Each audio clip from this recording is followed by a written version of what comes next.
کله چې د انګلستان یوه آرامه کلي ووپید ته ورشئ، هلته یوه کیسه شته چې تر نن ورځې انسانان حیران کړي دي.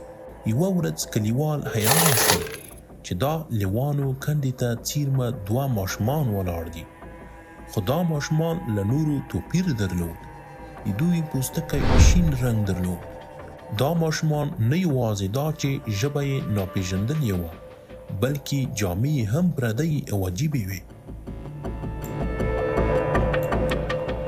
کلیوال د ویرې او حیرانتیا ترمنځ حیران ولاړ وو چې دا ماشومان له کوم ځای راغلي دي. د هغوی سترګې داسې ژورې وې لکه د بلې نړۍ موجودات. کله چې هغوی ته خواړه وړاندې شول، نو یوازې خام شین لوبیا یې خوړله. ورځې تېرېدې، ورو ورو د خوراک عادت ته عادي شول، خو هلک ناروغ شو.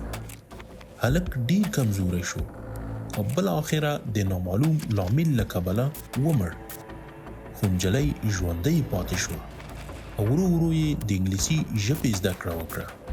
کله چې نجلۍ خبرې پیل کړې، نو یو عجیب حقیقت یې افشا کړ. هغې وویل دوی د سینټ مارټین ځمکې نه راغلي دي، یوه داسې دنیا چې هلته لمر نشته، یوازې دایمي شفقه ده. دا ځمکه د یوې تر ځمکې لاندې دنیا غوندې ده، چیرې چې ټول خلک شین رنګ دي. یوه ورځ دوی د پلار رمې ته څارنه کوله چې ناڅاپه یو عجیب غږ یې واورېد.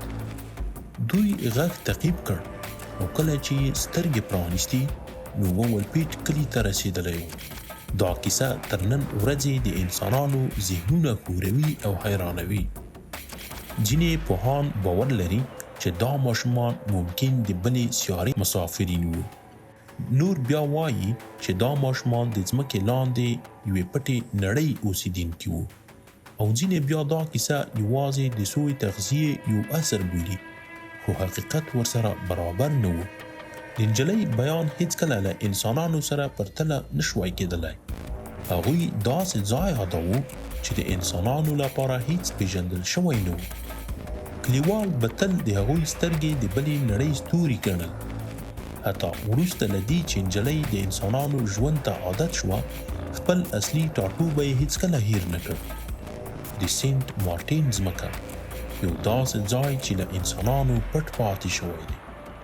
دا کیسه نن هم د نړۍ هر ګوټ ته خپره شوې ده. دا هغه راز دی چې انسانان یې لا هم د پوهېدو توان نه لري. نور بیا دا یوه ژوره نښه بولي چې دا نړۍ تر هغه ډیر عجیبه ده لکه څنګه چې موږ فکر کوو. ووپید کلی نن هم د دې مرموز داستان له امله شهرت لري. ویل کېږي د دې ماشومانو اروا لا هم د دې کلي شاوخوا ګرځي. د دې راز حل لا تر نن ورځې چا نه ده موندلی. آیا هغوی له بلې سیارې راغلي وو؟ که له بلې زمانې پټې نړۍ؟ داسې ښکاري لکه یوه کیسه، خو دا پیښه تاریخ ثبت کړې ده. تاسو کولی شئ چې د دې په اړه په انټرنیټ کې سرچ وکړئ. آیا پټې دنیاوې شته چې زموږ تر سترګو پټې دي؟ یا دا ماشومان یو داسې حقیقت راښکاره کولی شي چې انسانان ورته نه وو چمتو؟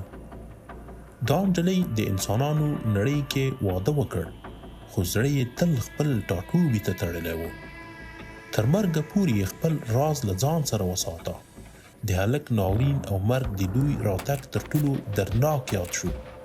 د دوی راز لا هم د بشر لپاره بې ځوابه معما ده. آیا دا ماشومان د خپل نسل وروستي غړي وو؟ که نن هم د هغوی نسل پاتې وي، شاید زموږ ترمنځ ژوند کوي.